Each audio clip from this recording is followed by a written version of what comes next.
Khalsa college governing council television ਵੇਖ ਰਹੇ ਸਾਰੇ ਹੀ ਦਰਸ਼ਕਾਂ ਨੂੰ ਪਿਆਰ ਭਰੀ ਸਤਿ ਸ਼੍ਰੀ ਅਕਾਲ। ਔਰਤਾਂ ਦਾ ਜੋ ਕਿ ਸਮੇਂ ਦੇ ਵਿੱਚ ਜਾਂ ਸ਼ੁਰੂ ਤੋਂ ਲੈ ਕੇ ਹੀ ਬਹੁਤ ਵਿਲੱਖਣ ਸਥਾਨ ਰਿਹਾ। ਕਹਿੰਦੇ ਨੇ ਕਿ ਇੱਕ ਔਰਤ ਹੀ ਹੁੰਦੀ ਆ ਜਿਹਨੇ ਇੱਕ ਚੰਗਾ ਘਰ ਚਲਾਇਆ ਹੁੰਦਾ ਤੇ ਚੰਗਾ ਸਮਾਜ ਸਿਰਜਣ ਲਈ ਵੀ ਔਰਤ ਦਾ ਬਹੁਤ ਵੱਡਾ ਯੋਗਦਾਨ ਹੁੰਦਾ। ਜਿਸ ਜਗ੍ਹਾ ਦੇ ਵਿੱਚ ਔਰਤ ਗਿਆਨਵਾਨ ਵੀ ਹੋਵੇ, ਗਿਆਨ ਲੈ ਕੇ ਸਮਾਜ 'ਚ ਵਿਚਰੇ ਔਰ ਉਹਦੇ ਵਿੱਚ ਇੱਕ ਇਮੋਸ਼ਨਲ ਟੱਚ ਵੀ ਆ ਜਾਂਦਾ ਵਾ, ਉਹ ਇੱਕ ਚੰਗਾ ਪ੍ਰਭਾਵ ਜਿਹੜਾ ਵਾ ਸਮਾਜ ਦੇ ਵਿੱਚ ਛੱਡਦੇ ਨੇ। ਜਿਨ੍ਹਾਂ ਦੀ ਅਗਵਾਈ ਔਰਤਾਂ ਹੀ ਕਰਦੀਆਂ ਵਾ ਉਹਨਾਂ ਦੇ ਨਤੀਜੇ ਵੀ ਬੜੇ ਹਾਂ ਪੱਖੀ ਆਉਂਦੇ ਨੇ। ਅੱਜ ਦੇ ਸਾਡੇ ਵਿਚਾਰ ਵਟਾਂਦਰੇ ਦਾ ਵਿਸ਼ਾ ਵੀ ਔਰਤ ਹੀ ਹੋਊਗਾ। ਪੜ੍ਹੀ ਲਿਖੀ ਔਰਤ ਦਾ ਸਮਾਜ ਦੇ ਵਿੱਚ ਵਿਚਰਨਾ ਤੇ ਸਮਾਜ ਦੀ ਅਗਵਾਈ ਕਰਕੇ ਉਹਦੇ ਨਤੀਜੇ ਲੈਣਾ, ਇਹਦੇ ਇਰਦ ਗਿਰਦ ਹੀ ਅੱਜ ਅਸੀਂ ਵਿਚਾਰ ਵਟਾਂਦਰੇ ਕਰਾਂਗੇ। ਅੱਜ ਸਾਡੇ ਨਾਲ ਨੇ ਮੁੱਖ ਮਹਿਮਾਨ ਨੇ ਸਾਡੇ ਡਾਕਟਰ ਮਨਪ੍ਰੀਤ ਕੌਰ, ਜਿਹੜੇ ਕਿ ਬਹੁਤ ਹੀ ਵਧੀਆ ਸਪੀਕਰ ਨੇ ਔਰ ਜਿਨ੍ਹਾਂ ਦਾ 38 ਸਾਲ ਦਾ ਤਜਰਬਾ ਖਾਲਸਾ ਕਾਲਜ ਫਾਰ ਵੂਮਨ ਨੂੰ ਪੜ੍ਹਾਉਣ ਦਾ ਵਾ ਔਰ ਅੱਜ ਦੇ ਸਮੇਂ ਦੇ ਵਿੱਚ Khalsa college for woman the principal ਬਤੌਰ ਅਗਵਾਈ ਕਰ ਰਹੇ ਨੇ। ਵੱਖ-ਵੱਖ ਸੈਮੀਨਾਰਸ ਨੈਸ਼ਨਲ ਇੰਟਰਨੈਸ਼ਨਲ ਉਹਨਾਂ ਦੇ ਵਿੱਚ ਇਹਨਾਂ ਨੇ ਪਰਚੇ ਪੜ੍ਹੇ। ਆਪਣੀਆਂ ਇਹਨਾਂ ਦੀਆਂ ਲਿਖੀਆਂ 6 ਕਿਤਾਬਾਂ ਜੋ ਕਿ ਪਾਠਕਾਂ ਦੇ ਰੂਬਰੂ ਕੀਤੀਆਂ, ਜਿਨ੍ਹਾਂ 'ਚੋਂ ਜ਼ਿਆਦਾ ਦੀ ਤਾਦਾਦ ਔਰਤਾਂ ਦੇ ਨਾਲ ਹੀ ਸੰਬੰਧਿਤ ਵਿਸ਼ੇ ਸਨ। ਹੋਰ ਵੀ ਜਿੱਥੇ ਕਿਤੇ ਡਿਬੇਟ ਹੁੰਦੀ ਆ ਜਾਂ ਕੋਈ ਇਹਨਾਂ ਨੇ ਲੈਕਚਰ ਦੇਣਾ ਹੁੰਦਾ ਵਾ, ਔਰਤਾਂ ਦੇ ਸੰਬੰਧਾਂ ਦੀ ਗੱਲ ਕਿਤੇ ਵੀ ਆਉਂਦੀ ਆ ਤਾਂ ਵੱਧ ਚੜ੍ਹ ਕੇ ਉਸ ਦਾ ਹਿੱਸਾ ਬਣਦੇ ਨੇ। ਬਹੁਤ ਧੰਨਵਾਦ ਮੈਮ, ਤੁਸੀਂ ਸਾਨੂੰ ਸਮਾਂ ਦਿੱਤਾ ਜੀ। Thank you. ਸਾਡੇ ਦੂਸਰੇ ਮਹਿਮਾਨ ਨੇ ਮੈਡਮ ਮਨਬੀਰ ਕੌਰ। ਮੈਡਮ ਮਨਬੀਰ ਕੌਰ ਵੀ ਖਾਲਸਾ ਕਾਲਜ ਫਾਰ ਵੂਮਨ ਦੇ ਵਿੱਚ ਤਕਰੀਬਨ 30 ਸਾਲ ਤੋਂ ਪੜ੍ਹਾ ਰਹੇ ਨੇ ਔਰ ਇਹਨਾਂ ਦੇ ਪੜ੍ਹਾਏ ਬੱਚੇ ਦੇਸ਼ 'ਚ ਨਹੀਂ ਵਿਦੇਸ਼ਾਂ ਦੇ ਵਿੱਚ ਵੀ ਬਹੁਤ ਵਧੀਆ ਸਥਾਨ ਬਣਾ ਕੇ ਬੈਠੇ ਨੇ ਔਰ ਚੰਗਾ ਸਮਾਜ ਸਿਰਜ ਰਹੇ ਨੇ। ਮੈਡਮ ਮਨਬੀਰ ਹੋਣਾ ਨੇ ਵੀ ਅਨੇਕਾਂ ਸੈਮੀਨਾਰਸ ਅਟੈਂਡ ਕੀਤੇ, ਅਨੇਕਾਂ ਪਰਚੇ ਪੜ੍ਹੇ ਔਰ ਕਈ ਜਗ੍ਹਾ ਦੇ ਵਿੱਚ ਡਿਬੇਟ ਦੇ ਵਿੱਚ ਵੀ ਇਹਨਾਂ ਨੇ ਹਿੱਸਾ ਲਿਆ, ਸਮਾਜ ਦੇ ਵਿੱਚ ਕੁਝ ਚੰਗਾ ਕਰਨ ਦੀ ਕੋਸ਼ਿਸ਼ ਕੀਤੀ।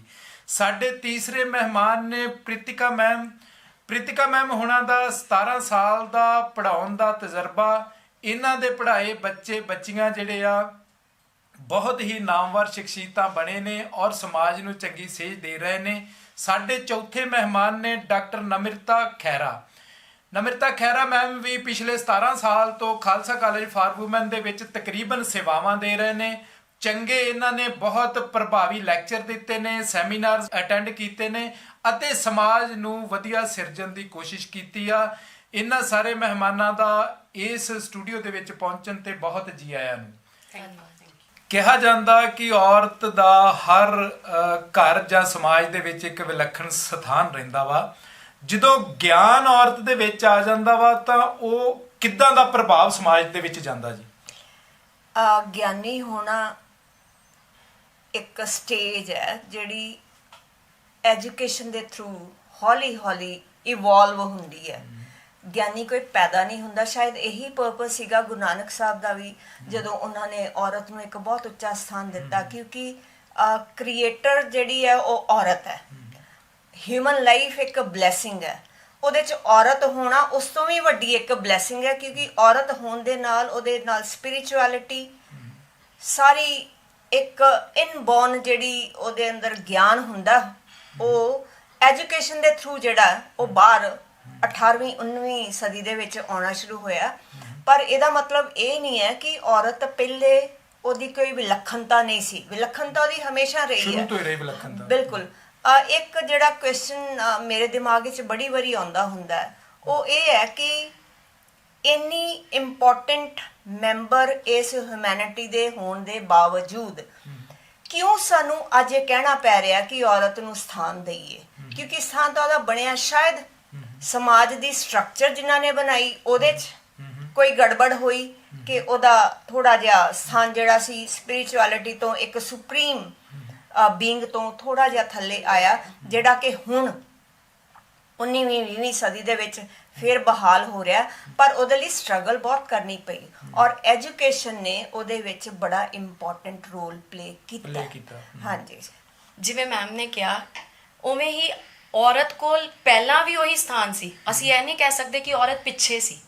ਪਹਿਲਾਂ ਵੀ ਅੱਗੇ ਸੀ, ਹੁਣ ਵੀ ਅੱਗੇ ਹੈ ਤੇ ਅੱਗੇ ਵੀ ਅੱਗੇ ਹੀ ਰਹੇਗੀ, ਕਿਉਂਕਿ ਇੱਕ ਉਹ ਪ੍ਰਕਿਰਤੀ ਹੈ, ਉਹਦੇ ਵਿੱਚ ਸਾਰਾ ਕੁਝ ਹੈ, ਉਹਦੇ ਵਿੱਚ ਡਿਸੀਜਨ ਲੈਣ ਦੀ ਸ਼ਕਤੀ ਹੈ, ਉਹ ਪਲੈਨਿੰਗ ਵਧੀਆ ਕਰ ਸਕਦੀ ਹੈ। ਇਹ ਕਹਿਣਾ ਕਿ ਔਰਤ ਪਿੱਛੇ ਸੀ, ਇਹ ਇੱਕ ਮੂਰਖਤਾ ਭਰੀ ਗੱਲ ਹੈ। ਔਰਤ ਪਹਿਲਾਂ ਵੀ ਅੱਗੇ ਸੀ, ਹੁਣ ਵੀ ਅੱਗੇ ਹੀ ਰਹੇਗੀ, ਹੁਣ ਵੀ ਅੱਗੇ ਹੀ ਰਹੇਗੀ, ਹੈ ਨਾ। ਜਦੋਂ ਅਸੀਂ ਇੰਪਾਵਰਮੈਂਟ ਦੀ ਗੱਲ ਕਰਦੇ ਹਾਂ, ਔਰਤ ਦੀ ਇੰਪਾਵਰਮੈਂਟ ਦੀ ਗੱਲ ਕਰਦੇ ਹਾਂ, ਤੇ ਸਿੰਪਲ ਲਫ਼ਜ਼ਾਂ ਦੇ ਵਿੱਚ ਉਹਦਾ ਮਤਲਬ ਆਉਂਦਾ ਹੈ ਕਿ freedom of choice, freedom to choose in every walk of life, ਕਿ ਉਹਨੂੰ ਹਰ ਜਗ੍ਹਾ ਤੇ ਚੂਜ਼ ਕਰਨ ਦਾ ਮੌਕਾ ਮਿਲੇ, ਕਿ ਉਹਨੂੰ ਆਪਣਾ ਕਿਹੜਾ ਕਰੀਅਰ ਚੂਜ਼ ਕਰਨਾ ਉਹਦਾ ਮੌਕਾ ਮਿਲੇ, ਉਹਨੇ ਵਿਆਹ ਕਦੋਂ ਕਰਾਉਣਾ ਉਹਦਾ ਮੌਕਾ ਮਿਲੇ, ਕਿੰਨੇ ਬੱਚੇ ਹੋਣੇ ਨੇ ਉਹਦਾ ਮੌਕਾ ਮਿਲੇ। ਤੇ ਇਹ ਜਿਹੜੀ ਚੋਇਸ ਹੈ, ਇਹ ਚੋਇਸ ਆਉਂਦੀ ਹੈ ਫਾਈਨੈਂਸ਼ੀਅਲ ਇੰਡੀਪੈਂਡੈਂਸ ਦੇ ਨਾਲ। ਜਿਹੜੀ ਚੋਇਸ ਆਉਂਦੀ ਹੈ ਉਹ ਫਾਈਨੈਂਸ਼ੀਅਲ ਇੰਡੀਪੈਂਡੈਂਸ ਨਾਲ ਆਉਂਦੀ ਹੈ, ਤੇ ਫਾਈਨੈਂਸ਼ੀਅਲ ਇੰਡੀਪੈਂਡੈਂਸ ਆਉਂਦੀ ਹੈ ਐਜੂਕੇਸ਼ਨ ਦੇ ਨਾਲ। ਐਜੂਕੇਸ਼ਨ ਦੇ ਨਾਲ 1968 ਦੇ ਵਿੱਚ ਤਕਰੀਬਨ ਖਾਲਸਾ ਕਾਲਜ ਫਾਰ ਵੂਮਨ ਬਣਿਆ। ਉਦੋਂ ਬਹੁਤ ਘੱਟ ਲੋਕ ਸੀਗੇ ਜਿਹੜੇ ਬੱਚਿਆਂ ਨੂੰ ਪੜ੍ਹਾਉਂਦੇ ਹੁੰਦੇ ਸੀਗੇ। ਕਿੱਦਾਂ ਉਹ ਉਹਨਾਂ ਨੂੰ ਮੋਟੀਵੇਟ ਕਰਕੇ ਤੁਸੀਂ ਕਾਲਜ ਤੱਕ ਲੈ ਕੇ ਆਏ ਤੁਹਾਡੀਆਂ ਸੰਸਥਾਵਾਂ? ਹਾਂਜੀ, ਬਿਲਕੁਲ ਇਹੀ ਗੱਲ ਹੈ ਕਿ ਪਹਿਲੇ ਵੂਮਨ ਜੇ ਮੰਨਿਆ ਜਾਂਦਾ ਸੀ ਕਿ ਥੋੜੀ ਪਿੱਛੇ ਹੈ, ਤਾਂ ਰੀਜ਼ਨ ਉਹਦਾ ਇਹ ਸੀ ਕਿ ਉਹਨੂੰ ਐਜੂਕੇਸ਼ਨ ਦੀ ਜਿਹੜੀ ਹੈ ਓਪਰਚੁਨਿਟੀਜ਼ ਹੋਣੀਆਂ ਨਹੀਂ ਸੀ ਮਿਲਦੀਆਂ। ਜੇ ਕਿਸੇ ਘਰ ਵਿੱਚ ਆਪਸ਼ਨ ਹੁੰਦੀ ਸੀ ਕਿ ਇੱਕ ਬੱਚੇ ਨੂੰ ਪੜ੍ਹਾਉਣਾ, ਤੇ ਪਹਿਲੇ ਉਹ ਮੇਲ ਚਾਈਲਡ ਨੂੰ ਹੀ ਪ੍ਰਾਇੋਰਟੀ ਦਿੰਦੇ ਸੀਗੇ ਕਿ ਅਸੀਂ ਮੇਲ ਚਾਈਲਡ ਨੂੰ ਸਕੂਲ ਭੇਜੀਏ। ਬਟ ਹੁਣ ਸਲੋਲੀ ਵਿਦ ਟਾਈਮ, ਹੁਣ ਇਨ ਦਾ ਰੀਸੈਂਟ ਈਅਰਸ ਕਾਫੀ ਇਹ ਚੇਂਜ ਆ ਗਈ ਹੈ ਬਹੁਤ ਵੱਡੀ, ਕਿ ਸਾਰੀ ਜਿਹੜੀ ਐਜੂਕੇਸ਼ਨ ਦੀ ਇੰਪੋਰਟੈਂਸ ਸਾਰੇ ਲੋਕਾਂ ਵਿੱਚ ਅਵੇਅਰਨੈਸ ਆ ਗਈ ਹੈ, ਤੇ ਫੀਮੇਲ ਚਾਈਲਡ ਨੂੰ ਵੀ ਲੋਕ ਸਾਰੇ ਸਕੂਲ ਭੇਜ ਰਹੇ ਹੈ ਕਿ ਇਹਨਾਂ ਜਿਹੜੀ ਐਜੂਕੇਸ਼ਨ ਨੂੰ ਬਹੁਤ ਜ਼ਿਆਦਾ ਇੰਪੋਰਟੈਂਸ ਦੇ ਰਿਹਾ, ਬਿਕੋਜ਼ ਐਜੂਕੇਸ਼ਨ ਤੋਂ ਬਿਨਾ ਐਮਪਾਵਰਮੈਂਟ ਪੋਸੀਬਲ ਨਹੀਂ ਹੈ। ਐਮਪਾਵਰਮੈਂਟ ਆਣੀ ਹੈ ਰਾਈਟ ਅਵੇਅਰਨੈਸ ਨਾਲ, ਨੋਟ ਕਿ ਅਸੀਂ ਕਿਸੇ ਤੋਂ ਕੁਝ ਖੋਣਾ ਨਹੀਂ ਹੈ, ਹਾਂ, ਰਾਈਟ ਕਾਈਂਡ ਆਫ ਅਵੇਅਰਨੈਸ ਆਣੀ ਹੈ ਉਹ ਐਜੂਕੇਸ਼ਨ, ਕੁਆਲਿਟੀ ਐਜੂਕੇਸ਼ਨ ਨਾਲ। ਸੋ ਉਹੀ ਸਾਡੀਆਂ ਐਫਰਟਸ ਹੋਣੀਆਂ ਚਾਹੀਦੀਆਂ। ਵੂਮਨ ਦੀ ਜੇ ਗੱਲ ਕਰੀਏ ਤੇ 80 ਸਟੂਡੈਂਟਸ ਤੋਂ 80 ਕੁੜੀਆਂ ਤੋਂ ਸ਼ੁਰੂ ਕੀਤਾ ਸੀ।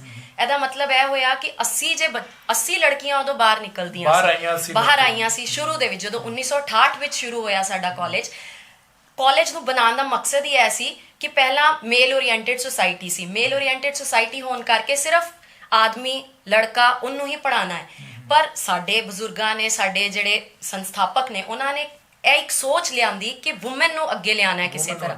ਵੂਮਨ ਨੂੰ ਅੱਗੇ ਲਿਆਉਣ ਲਈ ਉਹਨਾਂ ਨੇ ਕਿਹਾ ਕਿ ਕਿਸੇ ਤਰ੍ਹਾਂ ਕੋਈ ਇਸ ਤਰ੍ਹਾਂ ਦੇ ਕੋਰਸਿਸ ਸ਼ੁਰੂ ਕੀਤੇ ਜਾਣ, ਕੁਝ ਨਿਕਾਲਿਆ ਜਾਵੇ ਤਾਂ ਕਿ ਉਹ ਔਰਤਾਂ ਬਾਹਰ ਨਿਕਲਣ। 80 ਸਟੂਡੈਂਟਸ ਤੋਂ ਜੇ ਸ਼ੁਰੂ ਹੋ ਕੇ ਅੱਜ ਹਜ਼ਾਰਾਂ ਦੀ ਗਿਣਤੀ ਤੱਕ ਪਹੁੰਚਿਆ, ਇਹਦਾ ਮਤਲਬ ਹੈ ਕਿ ਸਾਡੇ ਕਾਲਜ ਵਿੱਚ ਬਹੁਤ ਸਾਰੀ ਅੱਛੀ ਸਕਿੱਲ, ਅੱਛੇ ਕੋਰਸਿਸ ਜਾਂ ਬਹੁਤ ਕੁਝ ਦਿੱਤਾ ਜਾ ਰਿਹਾ। ਜਾਂ ਉਵੇਂ ਵੀ ਲਈਏ ਤੇ ਸਮਾਜ ਵਿੱਚ ਔਰਤਾਂ ਨੂੰ ਪਹਿਲਾਂ ਪੜ੍ਹਨ ਦਾ ਇੰਨਾ ਮੌਕਾ ਨਹੀਂ ਮਿਲਦਾ ਸੀ। ਧੀਰੇ ਧੀਰੇ ਉਹਨਾਂ ਨੇ ਬਾਹਰ ਨਿਕਲਣਾ ਸ਼ੁਰੂ ਕੀਤਾ ਤੇ ਸਟਰੈਂਥ ਵੱਧਦੀ ਗਈ। ਬੜਾ ਪੁਰਾਣਾ ਪ੍ਰਵਰਬ ਹੈ, ਉਹ ਕਹਿੰਦੇ ਨੇ if you educate a man you educate an individual, if you educate a woman you educate a nation. ਤੇ ਉਹੀ ਗੱਲ ਹੈ ਕਿ ਨੇਸ਼ਨ ਬਿਲਡਿੰਗ ਲਈ ਐਜੂਕੇਸ਼ਨ ਜਿਹੜੀ ਹੈ ਉਹ ਬਹੁਤ ਜ਼ਰੂਰੀ ਹੈ। ਸੋਸ਼ੋ ਕਲਚਰਲ ਅਪਲਿਫਟਮੈਂਟ ਹੋਏਗੀ, ਉਹਨਾਂ ਦੀ ਇਨਕਮ ਹੋਏਗੀ, ਫਰੀडम ਆਏਗੀ, ਜੀਡੀਪੀ 'ਚ ਕੰਟਰੀਬਿਊਟ ਕਰਨਗੇ, ਜੀਡੀਪੀ 'ਚ ਕੰਟਰੀਬਿਊਸ਼ਨ ਹੋਏਗੀ, ਸੋਸ਼ਲ ਤੇ ਕਲਚਰਲ ਅਪਲਿਫਟਮੈਂਟ ਹੋਏਗੀ, ਕੁਆਲਿਟੀ ਆਫ ਲਾਈਫ ਵੀ ਬਦਲੇਗੀ, quality of life, standard of living ਜਿਹੜਾ ਉਹ ਵਧੇਗਾ। ਵੈਸੇ ਅਜੇਪਾਲ ਸਰ, ਮੈਂ ਕਦੇ ਇਹ ਵੀ ਗੱਲ ਸੋਚਦੀ ਹੁੰਨੀ, ਕਿਉਂਕਿ ਮੈਂ ਲਿਟਰੇਚਰ ਦੀ ਸਟੂਡੈਂਟ ਆ, ਤੇ ਮੈਂ ਸੋਚਦੀ ਹੁੰਨੀ ਕਿ ਜਿੰਨੀਆਂ ਦੇਵੀਆਂ ਨੇ, ਮੈਕਸਿਮਮ ਦੇਵੀਆਂ ਨੇ, they are all of course woman, ਹੈ ਨਾ। ਇਹ ਸਿਰਫ ਹਿੰਦੂ ਮਾਈਥੋਲੋਜੀ 'ਚ ਹੀ ਨਹੀਂ ਹੈ, ਈਵਨ ਕ੍ਰਿਸਚੀਅਨਿਟੀ ਦੇ ਵਿੱਚ, ਈਵਨ ਇਸਲਾਮ ਦੇ ਵਿੱਚ ਵੀ ਔਰਤ ਨੂੰ ਬੜਾ ਉੱਚਾ ਸਥਾਨ ਮਿਲਿਆ ਹੋਇਆ।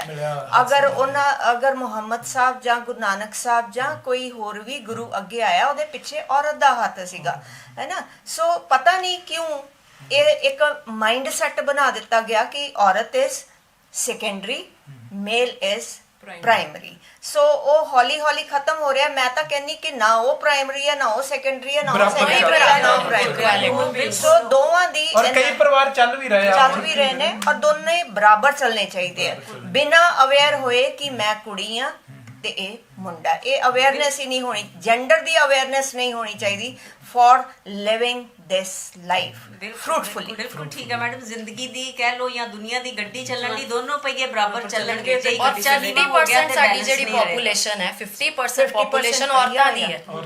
ਅਸੀਂ ਉਹਨਾਂ ਨੂੰ ਪਿੱਛੇ ਰੱਖ ਕੇ ਨਹੀਂ ਚੱਲ ਸਕਦੇ, ਸਾਡਾ ਸਮਾਜ ਅੱਗੇ ਨਹੀਂ ਵੱਧ ਸਕਦਾ। 50% ਪੋਪੂਲੇਸ਼ਨ ਨੂੰ ਜੇ ਅਸੀਂ ਪਿੱਛੇ ਛੱਡ ਦਾਂਗੇ ਤੇ ਕਿਵੇਂ ਅਸੀਂ ਸੋਚ ਸਕਦੇ ਹਾਂ ਕਿ ਸਾਡਾ ਸਮਾਜ ਅੱਗੇ ਵਧੇਗਾ। ਔਰ ਕੋਈ ਵੀ ਔਰਤ ਐਸੀ ਨਹੀਂ ਹੈ ਜਿਹੜੀ ਆਪਣੇ ਆਪ ਨੂੰ ਆਪਣੀਆਂ ਰਿਸਪੌਂਸਿਬਿਲਿਟੀਜ਼ ਤੋਂ ਡਿਸਕਨੈਕਟ ਕਰਨਾ ਚਾਹੁੰਦੀ ਹੈ। ਉਹ ਆਪਣੀਆਂ ਰਿਸਪੌਂਸਿਬਿਲਿਟੀਜ਼ ਵੀ, ਟ੍ਰੈਡੀਸ਼ਨਲ ਵੈਲਿਊਜ਼ ਵੀ, ਸਭ ਨੂੰ ਪ੍ਰੀਜ਼ਰਵ ਕਰਦੀ ਹੈ, ਫਿਰ ਵੀ ਬਾਵਜੂਦ ਇੰਨੀਆਂ ਆਬਸਟੀਕਲਸ ਦੇ ਅੱਗੇ ਵੱਧਦੀ ਜਾਂਦੀ ਹੈ। ਸੋ ਮੇਰਾ ਤਾਂ ਹਮੇਸ਼ਾ ਸਲਾਮ ਰਹਿੰਦਾ ਹੈ ਔਰਤ ਜਾਤ ਨੂੰ। ਬਿਲਕੁਲ ਟੈਲੈਂਟ ਜਾਂ ਕੁਆਲਿਟੀਜ਼ ਦੀ ਕੋਈ ਕਮੀ ਨਹੀਂ ਹੈ ਔਰਤ ਸਿਰਫ ਤੇ ਸਿਰਫ ਜਿਹੜੀ ਦੇ ਵਰ ਡਿਪਰਾਈਵਡ ਆਫ ਐਜੂਕੇਸ਼ਨ ਉਹ ਹੁਣ ਟਾਈਮ ਨਾਲ ਚੇਂਜ ਆ ਰਹੀ ਹੈ ਤੇ ਮੇਰਾ ਖਿਆਲ ਐਜੂਕੇਟਿਡ ਮਾਈਂਡ ਹੀ ਮੈਂ ਕਹਿ ਸਕਦੀ ਹਾਂ it is a processed mind ਤੇ ਉਹਦੇ ਨਾਲ ਹੀ ਸਾਡੀ ਸੁਸਾਇਟੀ ਦੀ ਗਰੋਥ ਹੋਏਗੀ ਜੇ ਅਸੀਂ ਜ਼ਿਆਦਾ ਤੋਂ ਜ਼ਿਆਦਾ ਫੀਮੇਲ ਐਜੂਕੇਸ਼ਨ ਵੱਲ ਫੋਕਸ ਕਰਾਂਗੇ।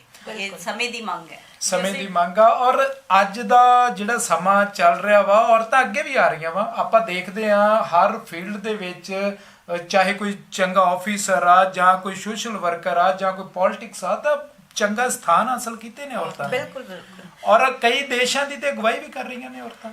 ਮੈਂ ਔਰ ਉਹ ਦੇਸ਼ ਜ਼ਿਆਦਾ ਤਰੱਕੀ ਕਰ ਰਹੇ ਨੇ, ਉਹ ਜ਼ਿਆਦਾ ਤਰੱਕੀ ਔਰ ਜ਼ਿਆਦਾ ਪਲੈਨਿੰਗ ਹੈ, ਜ਼ਿਆਦਾ ਤਰੱਕੀ ਕਰ ਰਹੇ ਨੇ।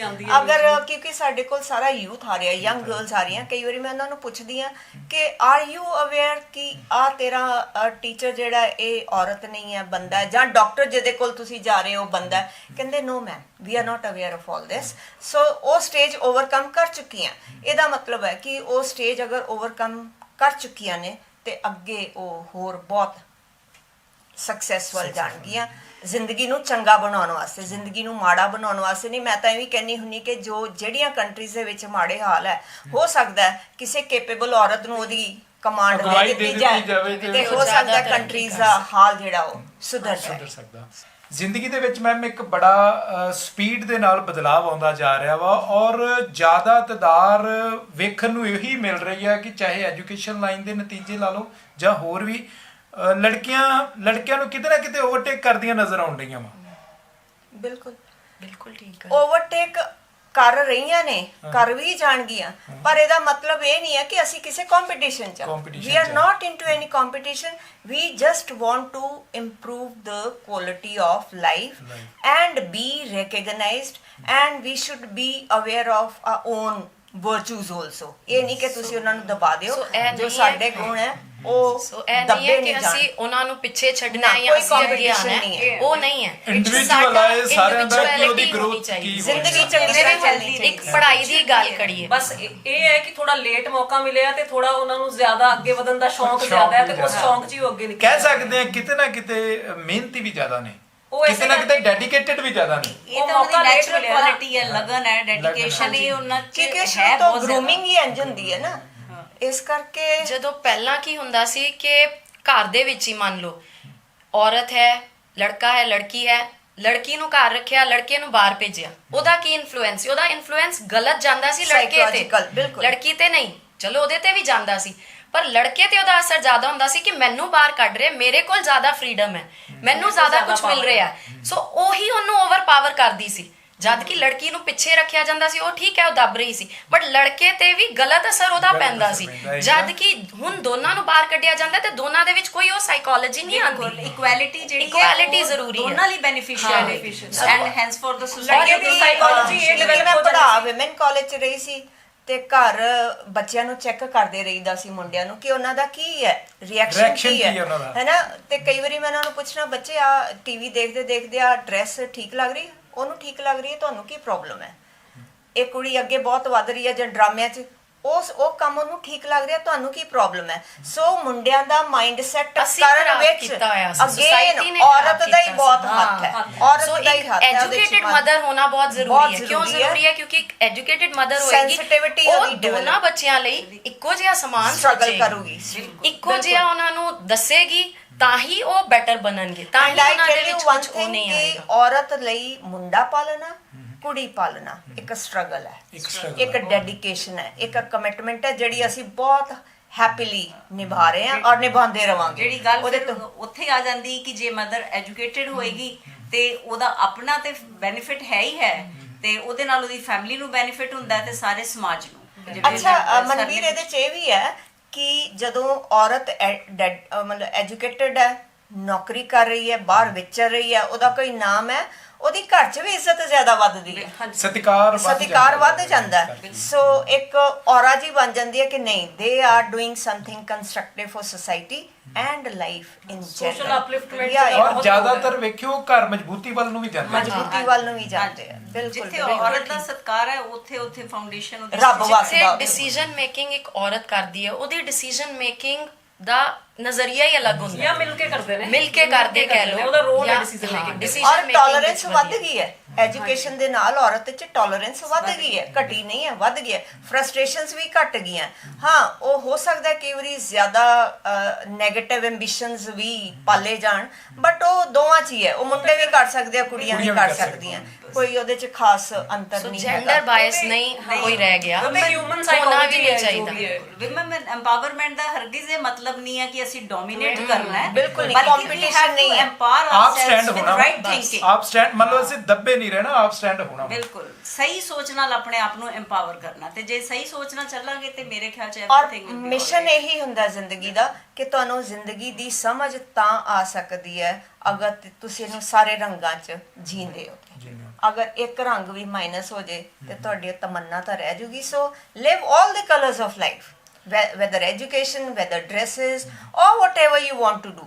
And ਹਰ ਔਰਤ ਨੂੰ ਵੈਸੇ ਤਕਰੀਬਨ ਆਪਣੀਆਂ ਲਿਮਿਟੇਸ਼ਨਸ ਦਾ ਪਤਾ ਹੁੰਦਾ, ਕਿਉਂਕਿ ਕਈ ਲਿਮਿਟੇਸ਼ਨਸ ਹੈਗੀਆਂ ਉਹਦੀਆਂ, ਸੈਕਸ਼ੂਅਲ ਹੈ ਜਾਂ ਕੋਈ ਵੀ ਹੈ, ਜਾਂ ਬੱਚਿਆਂ ਨਾਲ ਅਟੈਚਮੈਂਟ ਹੈ, ਜਾਂ ਘਰ ਵੀ ਦੇਖਣਾ ਹੈ, ਉਹ ਹੈਗੀਆਂ। But despite that you should enjoy all the colors and you should appreciate that you are a woman. Be proud about ਮੇਰੇ it. ਖਿਆਲ ਚ ਲਿਮਿਟੇਸ਼ਨਸ ਚ ਰਹਿ ਕੇ ਬੰਦਾ ਜ਼ਿਆਦਾ ਗਰੋ ਕਰਦਾ ਹੈ। ਇੱਕ ਲਿਮਿਟੇਸ਼ਨਸ ਜਿਹੜੀਆਂ ਨਾ ਉਹ ਆਪਣੇ ਆਪ ਤੇ ਰੱਖਣੀਆਂ ਚਾਹੀਦੀਆਂ, ਉਹ ਉਹਨਾਂ ਲਈ ਪੋਜ਼ਿਟਿਵ ਉਹ ਵੀ ਇਨਬੋਰਨ ਹੈ, ਆਈ ਜਾਂਦੀਆਂ ਨੇ। ਪੰਜਾਬ ਦਾ ਜ਼ਿਆਦਾ ਖੇਤਰ ਰੂਰਲ ਏਰੀਆ ਦਾ ਖੇਤਰ ਆ। ਰੂਰਲ ਏਰੀਆ ਦੇ ਵਿੱਚ ਅੱਜ ਵੀ ਔਰਤਾਂ ਜਾਂ ਲੜਕੀਆਂ ਜਿਹੜੀਆਂ ਵਾ ਉਹ ਘਰਾਂ ਦੇ ਵਿੱਚ ਬਹੁਤ ਘੱਟ ਉਹਨਾਂ ਨੂੰ ਮੌਕੇ ਮਿਲ ਰਹੇ ਆ।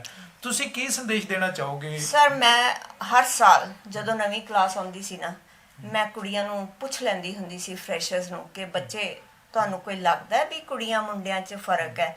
ਜਿਨ੍ਹਾਂ ਨੂੰ ਲੱਗਦਾ ਹੱਥ ਖੜਾ ਕਰੋ। ਤਕਰੀਬਨ 99% ਕੁੜੀਆਂ ਹੱਥ ਖੜੇ ਕਰਦੀਆਂ ਸੀ। ਤੇ ਮੈਂ ਉਹਨਾਂ ਨੂੰ ਪੁੱਛਣਾ ਵੀ ਕਿਹੜੀ ਗੱਲੋਂ ਤੁਹਾਨੂੰ ਲੱਗਦਾ, ਕਾਰਨ ਕੀ ਹੈ? ਉਹਨਾਂ ਨੇ ਕਹਿਣਾ, ਮੈਮ ਮੈਂ ਘਰ ਜਾਨੀ ਨਾ, ਮੰਮੀ ਧੁੱਪ ਹੋਊਗੀ, ਇਕੱਠੇ ਜਾਂਦੇ ਅਸੀਂ, ਮੇਰਾ ਭਰਾ ਤੇ ਮੈਂ।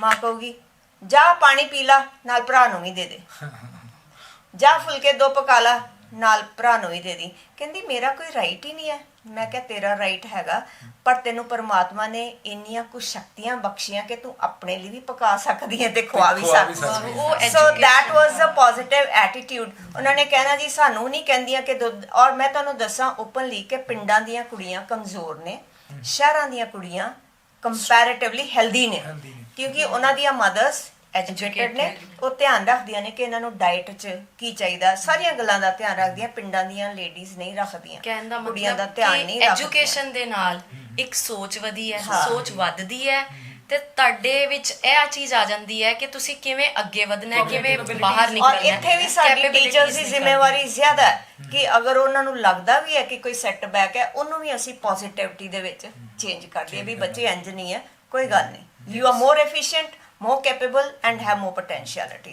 So this is what we do. ਹਾਂਜੀ, ਜੇ ਸਟੈਟਸ ਦੇਖੀਏ, ਆਰਟੀਕਲ ਮੈਂ ਪੜ੍ਹ ਰਹੀ ਸੀ, ਉਹਦੇ ਵਿੱਚ ਸੀਗਾ ਕਿ 90% ਜਿਹੜੀ ਵਰਕਫੋਰਸ ਹੈ ਪਿੰਡਾਂ ਦੇ ਵਿੱਚ ਉਹ ਕੁੜੀਆਂ ਨੇ। 90% ਕੰਟਰੀਬਿਊਟ ਕਰ ਰਹੀਆਂ ਨੇ ਐਗਰੀਕਲਚਰ ਵਿੱਚ ਤੇ ਐਨੀਮਲਸ ਦੇ ਪਾਲਣ ਪੋਸ਼ਣ ਦੇ ਵਿੱਚ। ਲੇਕਿਨ ਅਗਰ ਅਸੀਂ ਜੀਡੀਪੀ ਦੇ ਵਿੱਚ ਹਿੱਸਾ ਦੇਖਦੇ ਹਾਂ ਉਹਨਾਂ ਦਾ, ਉਹ ਸਿਰਫ 1/10 ਹੈ। 1/10 ਹੈ। ਕਿਤੇ ਨਾ ਕਿਤੇ ਉਹਨਾਂ ਦੀ ਮਿਹਨਤ ਹਿਡਨ ਰਹਿ ਜਾਂਦੀ ਆ ਔਰ ਦਿਖਦੀ ਨਹੀਂ ਆ ਸਾਹਮਣੇ। ਡਿਸਗਾਈਜ਼ਡ ਅਨਇੰਪਲੋਇਮੈਂਟ ਕਹਿ ਸਕਦੇ ਹੋ ਤੁਸੀਂ ਇਹਨਾਂ ਨੂੰ। ਪਰ ਮੈਨੂੰ ਇਹ ਵੀ ਲੱਗਦਾ ਕਿ ਔਰਤ ਨੂੰ ਬਹੁਤਾ ਫਰਕ ਵੀ ਨਹੀਂ ਪੈਂਦਾ ਕਿ ਘਰ ਦੇ ਬਾਹਰ ਮੇਰਾ ਨਾਮ ਲਿਖਿਆ ਜਾਂ ਨਹੀਂ ਲਿਖਿਆ, ਬਹੁਤਾ ਫਰਕ ਨਹੀਂ ਪੈਂਦਾ। ਅਗਰ ਮੈਂ 99% ਪਿੰਡਾਂ 'ਚ ਵੀ ਕੰਮ ਕਰ ਰਹੀ ਹਾਂ ਤੇ ਮੈਨੂੰ ਕੋਈ ਉਹਦਾ ਮੈਰਿਟ ਸਰਟੀਫਿਕੇਟ ਨਹੀਂ ਮਿਲ ਰਿਹਾ, ਉਹਨੂੰ ਕੋਈ ਬਹੁਤਾ ਫਰਕ ਨਹੀਂ ਪੈਂਦਾ। That is the greatness of a woman. ਪਰ ਪੈਣਾ ਚਾਹੀਦਾ ਫਰਕ ਪੈਣਾ ਚਾਹੀਦਾ। ਜੇ ਉਹ ਵਰਕ ਕਰ ਰਹੀ ਆ ਤਾਂ ਉਹਦਾ ਨਾਮ ਆਉਣਾ ਚਾਹੀਦਾ ਸਾਹਮਣੇ, ਕਿਉਂ ਨਹੀਂ ਆਉਣਾ ਚਾਹੀਦਾ ਫਿਰ? ਚਲੋ ਆ ਗਿਆ, ਠੀਕ ਹੈ, but they are not that conscious of these things. They are more into work and making life move. ਜ਼ਿੰਦਗੀ ਨੂੰ ਚਲਾਈ ਜਾ ਆਏ ਜਾਂ ਨਾ ਆਏ, ਪਰ ਇਹ ਹੈ ਕਿ ਉਹ ਮੇਨ ਸਟ੍ਰੀਮ 'ਚ ਹੋਣੇ ਚਾਹੀਦੇ ਆ ਕੰਮ। ਉਹਨਾਂ ਨੂੰ ਜੋ ਉਹਨਾਂ ਦੇ ਰਾਈਟਸ ਹੈ, ਦੇ should be aware about that. ਠੀਕ ਹੈ, ਅਸੀਂ ਕਿਸੇ ਕੋਈ ਚੀਜ਼ ਕੀ ਕਿਸੇ ਖੋਣਾ ਕੁਝ ਨਹੀਂ ਹੈ, ਪਰ ਅਸੀਂ ਕੰਟਰੀਬਿਊਟ ਕਰਨਾ for making this society a happy and healthy. ਉਹ ਕਰੀ ਜਾ ਰਹੇ, ਕੰਟਰੀਬਿਊਟ ਕਰੀ ਜਾ ਰਹੇ। ਇੱਕ ਮੈਨੂੰ ਇਹ ਗੱਲ ਲੱਗਦੀ ਕਿ ਜਦੋਂ ਅਸੀਂ ਇੰਪਾਵਰਮੈਂਟ ਦੀ ਗੱਲ ਕਰਦੇ ਹਾਂ, ਵੂਮਨ ਇੰਪਾਵਰਮੈਂਟ ਦੀ, ਤੇ ਗੱਲ ਉਹੀ ਕਰਦੀ ਹੈ ਔਰਤ ਜਿਹੜੀ ਪਹਿਲੇ ਹੀ ਇੰਪਾਵਰ ਹੈ। ਜਿਹੜੀ ਜਿਨ੍ਹਾਂ ਨੂੰ ਨਹੀਂ ਅਵੇਅਰਨੈਸ, ਉਹਨਾਂ ਨੂੰ ਵਿਚਾਰਿਆਂ ਨੂੰ ਪਤਾ ਹੀ ਨਹੀਂ ਕਿ ਇੰਪਾਵਰਮੈਂਟ ਕੀ ਹੈ। ਉਹਨਾਂ ਨੂੰ ਲੱਗਦਾ ਕਿ ਇਹੀ ਤਰੀਕਾ ਹੈ, ਅਸੀਂ ਦੱਬ ਕੇ ਹੀ ਰਹਿਣਾ ਹੈ, ਕਿ ਜੋ ਕਹਿ ਰਹੇ ਨੇ ਉਵੇਂ ਹੀ ਚੱਲਣਾ ਫਿਰ ਉਹਦਾ ਸੋਲੂਸ਼ਨ ਇਹੀ ਹੈ ਨਾ ਕਿ ਉਹਨਾਂ ਨੂੰ ਐਜੂਕੇਸ਼ਨ ਦਿੱਤੀ ਜਾਵੇ ਟੂ ਗਿਵ ਐਜੂਕੇਸ਼ਨ ਜ਼ਰੂਰੀ ਹੈ। ਵੈਸੇ ਇੰਡੀਆ 'ਚ ਕਈ ਸਟੇਟਸ ਇਹੋ is right of everyone, every individual. Sorry awareness education ਦੇ ਨਾਲ ਹੀ ਆਣੀ ਹੈ। ਕਈ ਸਟੇਟਸ Education ਦਾ ਇਹੋ ਕੋਈ ਜਿਹੀ ਬਦਲ ਨਹੀਂ ਹੈ। ਜਿੱਥੇ ਰਾਜਸਥਾਨ ਹੈ, ਹਾਂਜੀ। ਯੂਪੀ ਹੈ, ਕਿਉਂਕਿ ਫੌਜ 'ਚ ਸੀ ਮੈਂ ਉੱਥੇ ਰਹਿ ਕੇ ਦੇਖਿਆ, ਉੱਥੇ ਔਰਤ ਬਹੁਤ ਡੋਮੀਨੇਟ ਕਰਦੀ ਹੈ ਭਾਵੇਂ ਐਜੂਕੇਸ਼ਨ ਘੱਟ ਹੈ, ਪਰ ਅਗਰ ਐਜੂਕੇਸ਼ਨ ਆ ਜਾਏ ਤੇ ਜਿਵੇਂ ਸਾਰੇ ਦਾ ਹੈਗਾ ਕਿ ਪਲੈਨਿੰਗ ਹੋ ਸਕਦੀ ਹੈ, ਚੋਇਸਿਸ ਹੋ ਸਕਦੀਆਂ, ਇੱਕ ਆਪਣੇ ਲੀਗਲ ਸੋਸ਼ਲ ਰਾਈਟਸ ਤੋਂ ਪਤਾ ਲੱਗ ਸਕਦਾ, ਆਪਣੀ ਹੋਂਦ ਨੂੰ ਉਹ ਮਹਿਸੂਸ ਕਰ ਸਕਦੀ ਹੈ। ਬਿਲਕੁਲ ਗੱਲ ਠੀਕ ਹੈ ਕਿ ਅਗਰ ਤੁਸੀਂ ਨਹੀਂ ਡਿਮਾਂਡ ਕੁਝ ਕਰ ਰਹੇ ਤਾਂ ਮਤਲਬ maybe you are not knowing yourself, ਹੈ ਨਾ, ਆਪਣੀ ਤੁਹਾਨੂੰ ਬੀਇੰਗ ਦਾ ਹੀ ਨਹੀਂ ਪਤਾ। ਸੋ ਐਜੂਕੇਸ਼ਨ ਦੇ ਨਾਲ ਤੁਹਾਨੂੰ ਆਪਣੇ ਬੀਇੰਗ ਦਾ ਪਤਾ ਲੱਗ ਜਾਊਗਾ ਕਿ this is what I am. ਅੱਛਾ, ਮੈਨੂੰ ਦੱਸਿਓ ਮੈਮ ਕਿ ਸਾਡੀਆਂ ਸਰਕਾਰਾਂ ਦਾ ਇਹਦੇ ਵਿੱਚ ਕੀ ਰੋਲ ਚਾਹੀਦਾ ਵਾ? ਸਾਡੀਆਂ ਸਰਕਾਰਾਂ ਨੂੰ ਕੀ ਕਰਨਾ ਚਾਹੀਦਾ ਵਾ ਕਿ ਔਰਤਾਂ ਨੂੰ ਹੋਰ ਗਿਆਨ ਜਾਂ ਐਜੂਕੇਸ਼ਨ ਮਿਲੇ? ਸਰਕਾਰਾਂ ਦਾ ਜਿੱਥੋਂ ਤੱਕ ਖਿਆਲ ਹੈ, ਮੇਰੇ ਖਿਆਲ 1947 ਤੱਕ ਤੇ ਇੰਨਾ ਇਹਦੇ ਵੱਲ ਧਿਆਨ ਨਹੀਂ ਸੀਗਾ, ਪਰ 1947 ਆਜ਼ਾਦੀ ਤੋਂ ਬਾਅਦ ਸਰਕਾਰ ਨੇ ਕਾਫੀ ਫੋਕਸ ਕੀਤਾ। ਜਿੰਨੇ ਵਿਮਨ ਕਾਲਜਸ ਖੁੱਲੇ ਨੇ ਉਹ 47 ਤੋਂ ਬਾਅਦ ਹੀ ਖੁੱਲੇ ਨੇ, ਔਰ ਉਹਨਾਂ ਨੇ ਬੜੀਆਂ ਸਕੀਮਸ ਵੀ ਚਲਾਈਆਂ ਕਿ ਔਰਤ ਜਿਹੜੀ ਹੈ ਮੈਕਸਿਮਮ ਆਏ, ਪਰ ਹਾਲੇ ਫਿਰ ਵੀ ਲੋੜ ਹੈ ਲੋਕਾਂ ਦਾ ਮਾਈਂਡ ਸੈੱਟ ਕਰਨ ਦਾ ਕਿ ਐਜੂਕੇਸ਼ਨ ਹਰ ਕੁੜੀ ਦਾ, ਹਰ ਮੁੰਡੇ ਦਾ ਰਾਈਟ ਹੈ ਔਰ ਉਹਨੂੰ ਉੱਥੇ ਜਾਣਾ ਚਾਹੀਦਾ। ਹਾਂ, ਇਹ ਹੈ ਕਿ ਜਿਵੇਂ ਸਾਡਾ ਵੂਮਨ ਕਾਲਜ ਹੈ, ਕੁੜੀਆਂ ਜ਼ਿਆਦਾ ਸਿਕਿਉਰ ਫੀਲ ਕਰਦੀਆਂ, ਸੇਫ ਮਹਿਸੂਸ ਕਰਦੀਆਂ ਕਾਲਜ ਦੇ ਵਿੱਚ, ਕਿਉਂਕਿ ਅੰਦਰ ਹੀ ਹੌਸਟਲ ਹੈ। ਸੋ ਕੋਸ਼ਿਸ਼ ਕਰਨੀ ਚਾਹੀਦੀ ਹੈ ਸਰਕਾਰ ਨੂੰ ਕਿ ਮੈਕਸਿਮਮ ਹੌਸਟਲ ਖੋਲ੍ਹੇ ਜਾਣ within the institute, so that parents ਬੜੇ ਬੇਫਿਕਰੇ ਹੋ ਕੇ ਬੱਚੇ ਆਪਣੇ ਭੇਜ ਸਕਣ ਔਰ ਉੱਥੇ ਉਹਨਾਂ ਨੂੰ ਆਪਣੇ ਵਿਚਾਰਾਂ ਨੂੰ ਪ੍ਰਗਟ ਕਰਨ ਲਈ, ਆਪਣੇ ਜੋ ਉਹ ਕੰਮ ਕਰਨ ਵਾਲੇ ਨੇ ਉਹਨਾਂ ਨੂੰ ਕਰਨ ਵਾਸਤੇ, ਜਾਂ ਖੇਡਾਂ ਦੇ ਵਿੱਚ ਉਹਨਾਂ ਨੂੰ ਅੱਗੇ ਆਉਣ ਵਿੱਚ ਪ੍ਰੇਰਿਤ ਕਰਨ। ਜਿਵੇਂ ਕਿ ਹੁਣ ਜ਼ਮਾਨਾ ਹੈਗਾ ਹਾਈ ਟੈਕ ਦਾ, ਟੈਕਨੋਲੋਜੀ ਦਾ, ਉਹਦੇ 'ਚ ਵੀ ਇਸੀ ਟੈਕਨੋਲੋਜੀ ਦੇ ਵਿੱਚ, ਕੰਪਿਊਟਰਸ ਦੇ ਵਿੱਚ ਔਰਤ ਇਸ ਵੇਲੇ ਬੰਦਿਆਂ ਤੋਂ ਕਿਤੇ ਅੱਗੇ ਹੈ। ਸੋ ਇਹੋ ਜਿਹੇ ਉਹਨਾਂ ਨੂੰ ਇਨਫਰਾਸਟ੍ਰਕਚਰ, ਇਹੋ ਜਿਹੇ ਉਹਨਾਂ ਨੂੰ ਮੌਕੇ ਦਿੱਤੇ ਜਾਣ ਕਿ ਉਹ ਆਪਣੇ ਆਪ ਨੂੰ ਸਕਿੱਲਫੁਲ ਬਣਾਉਣ ਤੇ ਸਕਿੱਲ ਲੈ ਕੇ ਸਮਾਜ ਦੇ ਵਿੱਚ ਸਰਕਾਰ ਨੇ ਬਹੁਤ ਸਾਰੇ ਸਕਿੱਲ ਓਰੀਐਂਟਡ ਕੋਰਸਿਸ ਵੀ ਸ਼ੁਰੂ ਕੀਤੇ ਹੈ, ਲਾਈਕ ਕਾਸਮੈਟੋਲੋਜੀ, ਫੈਸ਼ਨ ਡਿਜ਼ਾਈਨਿੰਗ, ਜਿਹਦੇ ਵਿੱਚ ਔਰਤ ਆਪਣੇ ਆਪ ਨੂੰ ਘਰ ਬੈਠੇ ਅਰਨਿੰਗ ਪ੍ਰੋਵਾਈਡ ਕਰ ਸਕਦੀ। ਔਰ ਫੀਸ ਕੰਸੈਸ਼ਨਸ ਵੀ ਬੜੇ ਨੇ ਇਹਦੇ 'ਚ, ਬੜੇ ਗ੍ਰਾਂਟਸ ਬੜੀਆਂ ਦਿੰਦੀ ਹੈ ਸਰਕਾਰ। ਵੂਮਨ ਐਂਟਰਪ੍ਰੀਨਿਓਰਸ਼ਿਪ ਵਧਾਉਣ ਲਈ ਵੀ ਨਾ ਮਾਈਕ੍ਰੋ ਫਾਈਨੈਂਸਿੰਗ ਸਕੀਮਸ ਵੀ ਸਰਕਾਰ ਦੇ ਰਹੀ ਹੈ, ਬਿਲਕੁਲ ਬਹੁਤ ਚਲਾ ਰਹੀ ਹੈ ਕਿ ਤੁਸੀਂ ਲੋਨ ਲੈ ਸਕਦੇ ਹੋ ਬਹੁਤ ਘੱਟ ਰੇਟ ਆਫ ਇੰਟਰਸਟ ਤੇ, ਔਰ ਘਰ ਕੰਮ ਕਰਨਾ ਸ਼ੁਰੂ ਕਰਨਾ ਚਾਹੁੰਦੀ ਹੈ। ਸਿੰਗਲ ਚਾਈਲਡ ਲਈ ਫੀਸ ਵੀ ਮਾਫ ਹੈ, ਪਰ ਅਵੇਅਰਨੈਸ ਜਿਹੜੀ ਹੈ ਨਾ ਉਹ ਬੇਟੀ ਬਚਾਓ ਬੇਟੀ ਪੜਾਓ ਯੋਜਨਾ ਦਾ ਕਿਤੇ ਨਾ ਕਿਤੇ ਤੁਹਾਨੂੰ ਨਹੀਂ ਲੱਗਦਾ ਕਿ ਉਹ ਸਕੀਮਸ ਕੁਝ ਕੁ ਹੱਥਾਂ ਤੱਕ ਹੀ ਸੀਮਿਤ ਰਹਿ ਜਾਂਦੀ? ਹਾਂਜੀ ਇਹੀ ਹੈ, ਜਦੋਂ ਆਮ ਲੋਕਾਂ ਨੂੰ ਅਵੇਅਰਨੈਸ ਪ੍ਰੋਬਲਮ ਹੈ ਨਾ, ਆਮ ਲੋਕਾਂ ਨੂੰ ਅਵੇਅਰਨੈਸ ਹੀ ਨਹੀਂ ਹੈ, ਐਜੂਕੇਸ਼ਨ ਹੀ ਨਹੀਂ ਹੈ, ਅਖਬਾਰ ਹੀ ਨਹੀਂ ਪੜ੍ਹਨੀ, ਉਹਨਾਂ ਦੀ ਇੰਪਲੀਮੈਂਟੇਸ਼ਨ ਜਿਹੜੀ ਹੈ ਉਹ ਕਈ ਵਾਰੀ ਸਹੀ ਢੰਗ ਨਾਲ ਨਹੀਂ ਉਹ ਵੀ ਹੈ। ਹਾਂ, unless you are aware of your rights and responsibilities and duties, you cannot claim anything also. So maybe ਹਾਲੇ ਸਾਡੀ 3rd generation ਹੈ ਐਜੂਕੇਸ਼ਨ ਚ, ਜਦੋਂ ਪਾਏ ਆ, ਜਦੋਂ ਚੌਥੀ ਪੰਜਵੀਂ ਹੋ ਜੂਗੀ ਮੇਰੇ ਖਿਆਲ ਉਹ ਵੀ ਜਿਹੜੇ ਗੈਪ ਖਤਮ ਹੋ ਸਾਰੀ ਗੱਲ ਉਹਦੀ ਐਜੂਕੇਸ਼ਨ ਤੇ ਅਵੇਅਰਨੈਸ ਤੇ ਆ ਜਾਂਦੀ ਹੈ। ਵਗੈਰਾ ਕੋਈ ਲੈਕਚਰ ਰੂਰਲ ਏਰੀਆ ਦੇ ਵਿੱਚ ਸਾਨੂੰ ਵੀ ਜਾ ਕੇ ਜਿਹੜੇ ਚੰਗੇ ਪ੍ਰਭਾਵੀ ਅਧਿਆਪਕ ਨੇ, ਚੰਗੀਆਂ ਸੰਸਥਾਵਾਂ ਦੀ ਅਗਵਾਈ ਕਰ ਰਹੇ ਨੇ, ਇਦਾਂ ਦੇ ਕੋਈ ਸੈਮੀਨਾਰਸ ਵੀ ਚਾਹੀਦੇ ਨੇ ਕਿ ਜਿਹੜੇ ਉਹ ਨਿਕਲ ਕੇ ਆਉਣ ਬੱਚੇ ਹੋਰ ਬਾਹਰ। ਦੇਖੋ ਜੀ, ਅਸੀਂ ਆਪਣੇ ਕਾਲਜ ਦੇ ਵਿੱਚ ਤੇ ਟੀਚਰਸ ਨੂੰ ਡਿਪਿਊਟ ਕਰਦੇ ਆ ਕਿ ਸਕੂਲਾਂ ਦੇ ਵਿੱਚ ਜਾਓ, ਭਾਸ਼ਣ ਦਿਓ ਉੱਥੇ ਤੇ ਬੱਚਿਆਂ ਨੂੰ ਹਾਇਰ ਐਜੂਕੇਸ਼ਨ ਵਾਸਤੇ ਪ੍ਰੇਰਿਤ ਕਰੋ। And I feel so proud ਜਦੋਂ ਉਹ ਪੈਰੈਂਟਸ ਆਉਂਦੇ ਨੇ, ਕਹਿੰਦੇ ਜੀ ਮੇਰੇ ਕੋਲ ਪੈਸਾ ਕੁਝ ਨਹੀਂ ਜੀ ਹੈਗਾ, ਪਰ ਮੈਂ ਆਪਣੀ ਕੁੜੀ ਪੜਾਉਣਾ ਚਾਹੁੰਦਾ। ਮੈਂ ਕਹਿੰਨੀ ਜੀ ਕੁੜੀ ਹੋਣੇ ਮੇਰੀ ਹੋਈ, ਮੇਰੀ ਜ਼ਿੰਮੇਵਾਰੀ ਹੈ ਕਿ ਇਹਨੂੰ ਪੜਾਉਣਾ। ਥੋੜਾ ਪੈਸਾ ਦੇ ਕੇ ਅਸੀਂ ਆਪ ਪੜ੍ਹਾਈਏ ਜਾਂ ਸਰਕਾਰ ਦੀਆਂ ਸਕੀਮਾਂ ਨੂੰ ਅਵੇਲ ਕਰੀਏ। ਅਸੀਂ ਹਰ ਸਰਕਾਰ ਦੀ ਦਿੱਤੀ ਹੋਈ ਫਾਈਨੈਂਸ਼ੀਅਲ ਏਡ ਨੂੰ ਯੂਜ਼ ਕਰਦੇ ਹਾਂ, ਔਰ ਮੈਂ ਦੇਖਿਆ ਕਿ ਵੈਸੇ ਕੋਈ ਫਰਕ ਤਾਂ ਹੈ ਨਹੀਂ, ਪਰ ਬੰਦੇ ਇਸ ਗੱਲ ਲਈ ਬੜਾ ਪ੍ਰਮੋਟ ਕਰਦੇ ਨੇ, ਬਾਹਰੋਂ ਬੜੇ ਯਕੀਨ ਨੇ ਕਿ ਪੰਜਾਬ, ਖਾਸ ਕਰਕੇ ਪੰਜਾਬ ਦੀਆਂ ਕੁੜੀਆਂ ਨੂੰ ਏਡ ਅਸੀਂ ਦਿੰਦੇ ਹਾਂ, ਤੁਸੀਂ ਇਹਨਾਂ ਨੂੰ ਪੜਾਓ। So we are committed to that, ਅਸੀਂ ਪੜਾਵਾਂਗੇ ਕੁੜੀਆਂ ਨੂੰ, ਅਸੀਂ ਪੜਾਵਾਂਗੇ। ਜੇ ਅਧਿਆਪਕ ਇਦਾਂ ਦੇ ਮਿਲ ਜਾਣ ਜਾਂ ਅਗਵਾਈ ਕਰਨ ਵਾਲੇ ਪ੍ਰਿੰਸੀਪਲ ਸਾਰੀਆਂ ਸੰਸਥਾਵਾਂ ਨੂੰ ਮਿਲ ਜਾਣ ਕਿ ਜਿਹੜੇ ਇਹ ਚੀਜ਼ ਕਹਿਣ ਕਿ ਇਹ ਬੱਚੀ ਹੁਣ ਮੇਰੀ ਆ, ਤਾਂ ਮੈਨੂੰ ਨਹੀਂ ਲੱਗਦਾ ਪੰਜਾਬ ਦਾ ਕੋਈ ਵੀ ਕੋਨਾ, ਕਿਸੇ ਕੋਨੇ ਦੇ ਵਿੱਚ ਵੀ ਕੋਈ ਬੇਟੀ ਜਿਹੜੀ ਆ ਉਹ ਗਿਆਨ ਤੋਂ ਵਾਂਝੀ ਰਹਿ ਜੂਗੀ। ਬਿਲਕੁਲ ਬਿਲਕੁਲ। ਮੈਂ ਜਦੋਂ ਬੱਚੇ ਸਾਡੇ ਪੰਜਾਬ ਦੇ ਬੱਚੇ ਗਿਆਨ ਲੈ ਕੇ ਬਾਹਰ ਜਾਂਦੇ ਆ ਤੇ ਕਿਤੇ ਨਾ ਕਿਤੇ ਜਿੱਦਾਂ ਆਪਾਂ ਪਹਿਲਾਂ ਵੀ ਗੱਲ ਕੀਤੀ ਆ ਕਿ ਉਹਨਾਂ ਨੂੰ ਕੱਟ ਵੱਜ ਜਾਂਦਾ ਕਿ ਨਹੀਂ ਬੇਟੀਆਂ ਬਾਹਰ ਨਹੀਂ ਭੇਜਣੀਆਂ। ਕੋਈ ਸੁਸਾਇਟੀ ਦੇ ਵਿੱਚ ਕੋਈ ਉਹਨਾਂ ਦੇ ਵਿੱਚ ਹੈ ਕਿ ਜਿਹੜਾ ਡਰ ਭਾਵਨਾ ਅਜੇ ਵੀ ਬਣੀ ਹੈ? ਪਹਿਲਾਂ ਹੁੰਦੀ ਸੀ ਪਰ ਹੁਣ ਹੌਲੀ ਹੌਲੀ ਐਜੂਕੇਸ਼ਨ ਦੇ ਨਾਲ ਉਹ ਘਟਦੀ ਜਾ ਰਹੀ ਹੈ। ਘਟਦੀ ਜਾ ਰਹੀ ਹੈ। ਹੁਣ ਜਿਵੇਂ ਬੇਟੇ ਬਾਹਰ ਜਾਂਦੇ ਸੀ ਹੁਣ ਬੇਟੀਆਂ ਵੀ ਜਾਣ ਲੱਗ ਬਲਕਿ ਗਈਆਂ ਨੇ। ਬੇਟੀਆਂ ਜ਼ਿਆਦਾ ਜਾ ਰਹੀਆਂ ਨੇ। ਔਰ ਇੱਕ ਗੱਲ ਜ਼ਿਆਦਾ ਮੈਂ ਜਾ ਦੱਸਣਾ ਰਹੀਆਂ। ਚਾਹਾਂਗੀ, ਇੱਥੇ ਐਡ ਕਰਨਾ ਚਾਹਾਂਗੀ ਕਿ ਕੁਝ ਪੁਰਾਣੇ ਟਾਈਮ 'ਚ ਜੇ ਚਲੇ ਜਾਈਏ ਤੇ ਜ਼ਿਆਦਾ ਲੜਕੇ ਪੜ੍ਹ ਰਹੇ ਹੁੰਦੇ ਸੀ, ਪਰ ਹੁਣ ਜਦੋਂ ਦੇਖੀਦਾ ਹੈ ਇੱਕ ਕੋਰਸ ਦੇ ਵਿੱਚ ਜਦੋਂ ਇੱਕ ਕੋ ਐਜੂਕੇਸ਼ਨਲ ਇੰਸਟੀਚਿਊਟ ਦੀ ਗੱਲ ਕਰੀਏ ਜੇ ਤੇ 35 ਕੁੜੀਆਂ ਹੁੰਦੀਆਂ ਨੇ ਤੇ ਉਹਦੇ ਪਿੱਛੇ ਇੱਕ ਮੁੰਡਾ ਹੁੰਦਾ। ਸੋ ਬਹੁਤ ਸਾਰੀ ਕੁੜੀਆਂ ਪਹਿਲਾਂ ਆਉਂਦੀਆਂ ਨੇ, ਉਹ ਇੱਕ ਨਜ਼ਰ ਆ ਰਹੀ ਹੈ ਸੋਚ ਕਿ ਅੱਗੇ ਵੱਧ ਰਹੇ ਨੇ, ਬਾਹਰ ਜਾ ਰਹੇ ਨੇ। ਹੁਣ ਇਹ ਨਹੀਂ ਰਹਿ ਗਿਆ ਕਿ ਕੁੜੀ ਨੇ ਨਹੀਂ ਜਾਣਾ ਤੇ ਮੁੰਡੇ ਨੇ ਹੁਣ ਜਾਣਾ। ਆਪਾਂ ਦੇਖ ਲਈਏ ਐਨਡੀਏ ਦੇ ਵਿੱਚ ਦੇਖ ਲਈਏ, ਆਈਐਸ ਪੀਸੀਐਸ ਦੇ ਵਿੱਚ ਦੇਖ ਲਈਏ, CBSE ਦੇ result ਦੇਖ ਹਾਂ ਲਓ। ਸੀਬੀਐਸਈ ਹਾਂ, ਦੇ ਕਿਸੇ ਵੀ ਰਿਜ਼ਲਟ ਜਗ੍ਹਾ ਦੇ result। ਯੂਨੀਵਰਸਿਟੀਜ਼ ਦੇ ਰਿਜ਼ਲਟ ਵੇਖ ਸਾਰੇ ਰਿਜ਼ਲਟਸ ਵਿੱਚ ਹੀ ਗਰਲਸ ਜਿਹੜੀਆਂ ਉਹ ਜ਼ਿਆਦਾ ਉੱਪਰ ਔਰ ਆ ਸਿਰਫ ਰਹੀਆਂ ਇੱਕ ਐਜੂਕੇਸ਼ਨ ਸੈਕਟਰ ਨਹੀਂ, ਹਰ ਸੈਕਟਰ ਦੇ ਵਿੱਚ ਉਹ ਅੱਗੇ ਜਾ ਰਹੀ ਹੈ, ਹਰ ਸੈਕਟਰ ਔਰ ਮੁੰਡੇ ਤਾਂ ਇਹ ਵੀ ਕਹਿੰਦੇ ਆ ਕਿ ਜਿੰਨੇ ਡੇਜ਼ ਮਨਾਏ ਜਾਂਦੇ ਕੁੜੀਆਂ ਦੇ ਮਨਾਏ ਜਾਂਦੇ, ਮੁੰਡਿਆਂ ਦਾ ਡੇ ਕਿਹੜਾ ਮਨਾਉਂਦੇ? ਗੱਲ ਹੀ ਡੇਜ਼ ਇੰਪਾਵਰਮੈਂਟ ਦੀ ਹੈ, ਇਸ ਕਰਕੇ ਵੂਮਨ ਦੇ ਰਿਗਾਰਡਿੰਗ ਡੇਜ਼ ਆ ਪਿਛਲਾ ਹਫਤਾ ਹੀ ਨਿਕਲਿਆ daughters week, Daughters so Week। everybody is doing everything, wishing, giving them gifts, boosting their morale, so ਕਰ ਹੀ ਰਿਹਾ, ਹੌਲੀ ਹੌਲੀ ਇਵੋਲਵ ਹੋ ਰਹੀ ਹੈ ਸੋਸਾਇਟੀ। ਇੱਕ ਜਿਹੜੀ ਥੋੜੀ ਪ੍ਰੋਬਲਮ ਆਂਦੀ ਜਿਹੜੀ ਫਾਈਨੈਂਸ਼ੀਅਲ ਕੰਸਟ੍ਰੇਂਟਸ ਹੈ, ਬਹੁਤ ਸਾਰੀ ਸਾਡੀ ਜਿਹੜੀ ਪੋਪੂਲੇਸ਼ਨ ਦੇ ਡਿਊ ਟੂ ਫਾਈਨੈਂਸ਼ੀਅਲ ਕੰਸਟ੍ਰੇਂਟਸ ਉਹ ਆਪਣੇ ਮਤਲਬ ਬੇਟੀਆਂ ਨੂੰ ਭੇਜ ਨਹੀਂ ਸਕਦੇ ਪ੍ਰੋਪਰ ਐਜੂਕੇਸ਼ਨ, ਹਾਇਰ ਐਜੂਕੇਸ਼ਨ ਲਈ। ਇੱਕ ਉਹ ਵੀ ਬਹੁਤ ਵੱਡਾ ਕੰਸਟ੍ਰੇਂਟ ਹੈ।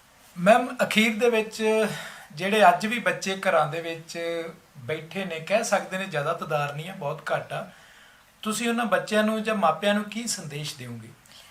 ਮਾਪਿਆਂ ਨੂੰ ਸੰਦੇਸ਼ ਇਹ ਹੈ ਕਿ ਕੁੜੀ ਦੇ ਵਾਸਤੇ, ਇੱਕ ਬੱਚੀ ਦੇ ਵਾਸਤੇ ਮਾਂ-ਬਾਪ ਬਹੁਤ ਇੰਪੋਰਟੈਂਟ ਰੋਲ ਪਲੇ ਕਰਦੇ ਆ।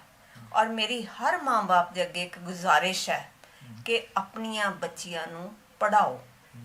ਨੌਕਰੀ ਕਰਨਾ ਸੈਕੰਡਰੀ ਹੈ ਪਰ ਪੜ੍ਹਨਾ ਪ੍ਰਾਇਮਰੀ ਹੈ, ਬਹੁਤ ਹੀ ਜ਼ਰੂਰੀ ਹੈ। ਨਹੀਂ ਵੀ ਨੌਕਰੀ ਕਰੂਗੀ ਕੱਲ ਨੂੰ ਆਪਣੀ ਅੱਗੋਂ ਔਲਾਦ ਤਾਂ ਪੜਾਉਗੀ, ਉਹਦੇ ਲਈ ਤੇ ਕੋਈ ਜ਼ਿੰਦਗੀ ਪਲਾਨ ਕਰ ਸਕੂਗੀ। ਸੋ ਮੇਰੀਆਂ ਇਹ ਜ਼ਿੰਦਗੀ ਦਾ ਫੰਡਾ ਰਿਹਾ ਕਿ less complaints, more productivity, more quality. So please ਆਪਣੇ ਬੱਚਿਆਂ ਨੂੰ ਪੜਾਓ। ਔਰ ਅਗਰ ਤੁਹਾਨੂੰ ਲੱਗਦਾ ਹੈ ਕਿ ਤੁਸੀਂ ਫਾਈਨੈਂਸ਼ੀਅਲੀ ਨਹੀਂ ਕਰ ਸਕਦੇ, ਕੋਈ ਨਾ ਕੋਈ ਏਡ ਜ਼ਰੂਰ ਹੁੰਦੀ ਹੈ, ਤੁਹਾਡੀ ਹੈਲਪ ਵਾਸਤੇ ਜ਼ਰੂਰ ਹੁੰਦਾ। ਤੁਸੀਂ ਬੱਚੇ ਨੂੰ ਬਾਹਰ ਤਾਂ ਕੱਢੋ ਘਰੋਂ, ਪਹਿਲਾ ਕਦਮ ਇਹ ਚੱਕਣਗੇ, ਪਹਿਲਾ ਫਿਰ ਕਦਮ ਕਦਮ ਤੇ ਨਾ ਕਦਮ ਲਾਓ। ਰੱਖਦੇ ਹੋ। ਜ਼ਰੂਰ ਆਓ ਉਹਨਾਂ ਇੰਸਟੀਟਿਊਸ਼ਨਸ 'ਚ ਜਾਓ ਜਿੱਥੇ ਤਤਪਰ ਬੈਠੇ ਨੇ। ਸਾਡੇ ਕਾਲਜ ਆ ਤੇ ਮਿਸ਼ਨ ਹੀ ਇਹੀ ਸੀਗਾ, ਵਿਜ਼ਨ ਹੀ ਇਹੀ ਸੀਗਾ ਕਿ ਜਿਹੜੇ ਬੱਚੇ ਨਹੀਂ ਉਹ ਉੱਪਰਲੇ ਵਾਲੇ ਕਾਲਜਸ 'ਚ ਜਾ ਸਕਦੇ, ਉਹ ਸਾਡੇ ਕਾਲਜ ਆਉਣ ਔਰ ਅਸੀਂ ਉਹਨਾਂ ਨੂੰ ਪੜ੍ਹਾਵਾਂਗੇ। And I am very proud ਕਿ ਮੈਨੇਜਮੈਂਟ, ਪ੍ਰਿੰਸੀਪਲਸ, ਸਟਾਫ, ਈਵਨ ਬੱਚੇ ਇਸ ਗੱਲ ਲਈ ਕਮਿਟਡ ਆ ਕਿ ਅਸੀਂ ਬੱਚਿਆਂ ਨੂੰ ਪੜ੍ਹਾਉਣਾ ਔਰ ਡਟ ਕੇ ਪੜ੍ਹਾਉਣਾ ਔਰ ਸਮਾਜ ਵਿੱਚ ਉਹਨਾਂ ਨੂੰ ਉਹਨਾਂ ਦੀ ਪੈਰਾਂ ਤੇ ਖੜੇ ਇੰਪੋਰਟੈਂਸ ਦਾ ਪਤਾ ਹੋਣਾ ਚਾਹੀਦਾ। So this is my request to parents and society ਕਿ ਅੱਗੇ ਆਓ ਔਰ ਬੱਚਿਆਂ ਨੂੰ ਇਹ ਮੁੰਡਿਆਂ ਨੂੰ ਵੀ ਪੜ੍ਹਾਓ ਪਰ ਕੁੜੀਆਂ ਦੀ ਪੜ੍ਹਾਈ ਵੱਲ ਥੋੜਾ ਜ਼ਿਆਦਾ ਧਿਆਨ ਦਿਓ। ਇਹੀ ਸੰਦੇਸ਼ ਦੇਣਾ ਚਾਹਾਂਗੀ ਕਿ ਐਜੂਕੇਸ਼ਨ ਜਿਹੜਾ ਹੈ ਉਹ ਬੇਸਿਕ ਰਾਈਟ ਹੈ। ਸੋ ਉਸ ਬੇਸਿਕ ਰਾਈਟ ਤੋਂ ਕੁੜੀਆਂ ਨੂੰ ਵਾਂਝਾ ਨਾ ਰੱਖਿਆ ਜਾਵੇ। ਉਹਨਾਂ ਨੂੰ ਜ਼ਰੂਰ ਘਰੋਂ ਬਾਹਰ ਕੱਢੋ ਤੇ ਸਕੂਲਾਂ ਵਿੱਚ ਭੇਜੋ, ਕਾਲਜਾਂ 'ਚ ਭੇਜੋ, ਹਾਇਰ ਐਜੂਕੇਸ਼ਨ ਲਈ ਭੇਜੋ ਤਾਂ ਕਿ ਉਹਨਾਂ ਦੀ ਸੋਚ ਸ਼ਕਤੀ, ਸੋਚਣ ਦਾ ਨਜ਼ਰੀਆ ਉਹ ਬਦਲ ਸਕੇ। ਉਹ ਪੁਰਾਣੀ ਸੋਚ ਨੂੰ ਹਟਾ ਕੇ ਨਵੀਂ ਸੋਚ 'ਚ ਲਿਆਉਣ। ਤੇ ਇੱਕ ਹੋਰ ਗੱਲ ਜ਼ਰੂਰ ਕਹਿਣਾ ਚਾਹਾਂਗੀ ਮਾਪਿਆਂ ਨੂੰ ਕਿ ਮਾਤਾ ਪਿਤਾ ਭੇਦਭਾਵ ਨਾ ਕਰਨ ਲੜਕੇ ਤੇ ਲੜਕੀ ਵਿੱਚ। ਇਹ ਨਹੀਂ ਕਿ ਲੜਕੇ ਨੂੰ ਕੁਛ ਨਾ ਕਹਿਣ ਤੇ ਲੜਕੀ ਨੂੰ ਸਮਝਾਉਣ ਕਿ ਤੂੰ ਇਹ ਨਹੀਂ ਕਰਨਾ, ਤੂੰ ਇਹ ਕਰਨਾ, ਤੇਰੀ ਇਹ ਬਾਉਂਡਰੀਜ਼ ਹੈ, ਤੇਰੀ ਇਹ ਨਹੀਂ ਹੈ।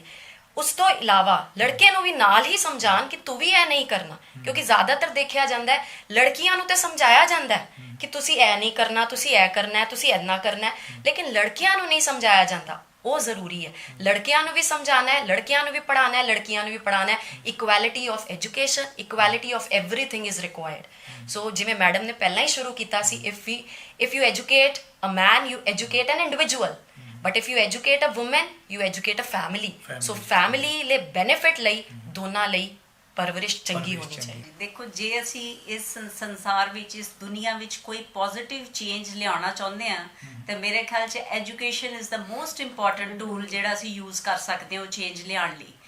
ਬਟ ਉਹ ਸੰਸਾਰ ਵਿੱਚ ਚੇਂਜ ਲਿਆਉਣਾ, ਹਰ ਕੋਈ ਡਰ ਜਾਂਦਾ ਕਿ ਇੰਨੀ ਵੱਡੀ ਦੁਨੀਆ 'ਚ ਮੈਂ ਕਿਵੇਂ ਚੇਂਜ ਲਿਆ ਸਕਦਾ। For that we have to think globally and act locally. So ਆਪਣੇ ਲੋਕਲ ਲੈਵਲ ਤੇ ਹਰ ਇੰਡੀਵਿਜੂਅਲ ਦੀ ਇਹ ਡਿਊਟੀ ਬਣਦੀ ਹੈ ਕਿ ਉਹ ਐਫਰਟ ਕਰੇ ਕਿ ਫੀਮੇਲ ਐਜੂਕੇਸ਼ਨ ਨੂੰ ਪ੍ਰਮੋਟ ਕਰੇ, ਉਹਦੇ ਲਈ ਅਵੇਅਰਨੈਸ ਸਪਰੈਡ ਕਰੇ ਤੇ ਸਾਰੀਆਂ ਫੀਮੇਲਸ ਨੂੰ ਜਿਹੜੀ ਐਜੂਕੇਸ਼ਨ ਲੈਣ ਦੀ ਓਪਰਚੁਨਿਟੀਜ਼ ਮਿਲਣ। ਤੇ ਨਾਲ ਦੀ ਨਾਲ ਉਹੀ ਜਿਵੇਂ ਐਜੂਕੇਟਿਡ ਮਦਰ ਹੈ, ਉਹ ਆਪਣੇ ਬੱਚਿਆਂ ਨੂੰ ਵੈਦਰ ਮੇਲ ਔਰ ਫੀਮੇਲ ਦੋਨਾਂ ਨੂੰ ਜੋ ਅਪਰੋਪਰੀਏਟ ਗਾਈਡੈਂਸ ਇੰਸਟਰਕਸ਼ਨਸ ਦੀ ਲੋੜ ਹੈ ਉਹ ਦੇ। ਨਾਟ ਕਿ these are only for girls and these are only for boys, not that, whatever is the appropriate that should be done। Education ਦਾ ਕੋਈ ਸਬਸਟੀਟਿਊਟ ਨਹੀਂ ਹੈ। ਜਿਹੜੀ ਐਜੂਕੇਸ਼ਨ ਹੈ ਜ਼ਰੂਰੀ ਹੋਈ ਹੈ, ਉਸ ਤੋਂ ਜ਼ਰੂਰੀ ਕੁਝ ਨਹੀਂ ਹੈ। ਪੇਰੈਂਟਸ ਸੋਚ ਲੈਂਦੇ ਨੇ ਕੁੜੀ ਅਸੀਂ ਪੜ੍ਹਾਈਏ ਤੇ ਉਹਦੇ ਪਹਿਲੇ ਪੈਸੇ ਲੱਗ ਜਾਣਗੇ ਤੇ ਉਹਦੇ ਵਿਆਹ ਤੇ ਕੀ ਕਰਾਂਗੇ। ਉਹ ਵਾਲੀਆਂ ਚੀਜ਼ਾਂ ਨੂੰ ਉਹ ਛੱਡ ਦੇਣ ਕਿ ਜੇ ਕੁੜੀ ਪੜ੍ਹੀ ਹੋਏਗੀ, ਪੈਰਾਂ ਤੇ ਖੜੀ ਹੋਏਗੀ, ਉਹਦੇ ਵਿਆਹ ਤੇ ਤੁਹਾਨੂੰ ਖਰਚ ਕਰਨ ਦੀ ਲੋੜ ਨਹੀਂ, ਤੁਸੀਂ ਉਹੀ ਪੈਸੇ ਉਹਦੀ ਪੜ੍ਹਾਈ ਤੇ ਖਰਚ ਕਰੋ। ਕਿ ਕੋਈ ਚੀਜ਼ ਨੂੰ ਪੜ੍ਹਾਈ ਦਾ ਸਬਸਟੀਟਿਊਟ ਨਾ ਸੋਚੋ ਕਿ ਪੈਸੇ ਹੈਗੇ ਨੇ ਤੇ ਪੜ੍ਹਾਉਣ ਦੀ ਲੋੜ ਨਹੀਂ, ਜਾਂ ਕੋਈ ਵੀ ਹੋਰ ਚੀਜ਼ ਹੈ ਕਿ ਅਸੀਂ ਇਹ ਚੀਜ਼ ਹੈ ਤੇ ਇਸ ਲਈ ਪੜ੍ਹਨ ਦੀ ਲੋੜ ਨਹੀਂ। ਪੜ੍ਹਾਈ ਦਾ ਕੋਈ ਵੀ ਸਬਸਟੀਟਿਊਟ ਨਹੀਂ ਹੈ। ਪੜ੍ਹਾਈ ਤੇ ਬਿਲਕੁਲ ਬੇਸਿਕ ਰਾਈਟ ਹੈ ਤੇ ਬਹੁਤ ਜ਼ਿਆਦਾ ਜ਼ਰੂਰੀ ਹੈ ਅੱਗੇ ਵਧਣ ਲਈ। ਇਹ ਸੀਗੇ ਅੱਜ ਦੇ ਵਿਚਾਰ ਵਟਾਂਦਰੇ। ਸਾਡੇ ਜਿਹੜੇ ਮਹਿਮਾਨ, ਉਹਨਾਂ ਨੇ ਆਪਣੀ ਜ਼ਿੰਦਗੀ ਦੇ ਪੜ੍ਹਾਉਣ ਦੇ ਤਜਰਬੇ 'ਚੋਂ ਕਿਸੇ ਦਾ 30 ਸਾਲ ਦਾ, ਕਿਸੇ ਦਾ 38 ਸਾਲ ਦਾ, ਕਿਸੇ ਦਾ 17 ਸਾਲ ਦਾ, ਉਹਦਾ ਨਿਚੋੜ ਕੱਢ ਕੇ ਹੀ ਸਾਡੇ ਸਾਹਮਣੇ ਰੱਖਿਆ। ਅਸੀਂ ਆਸ ਕਰਦੇ ਹਾਂ ਕਿ ਸਾਡੇ ਸਰੋਤੇ ਜਿਹੜੇ ਵੀ ਇਸ ਚੈਨਲ ਨੂੰ ਵੇਖਦੇ ਤੇ ਸੁਣਦੇ ਨੇ, ਉਹ ਇਹ ਮੈਸੇਜ ਦੂਰ ਤੱਕ ਜ਼ਰੂਰ ਪਹੁੰਚਾਉਣਗੇ। ਬਹੁਤ ਬਹੁਤ ਧੰਨਵਾਦ। Thank you.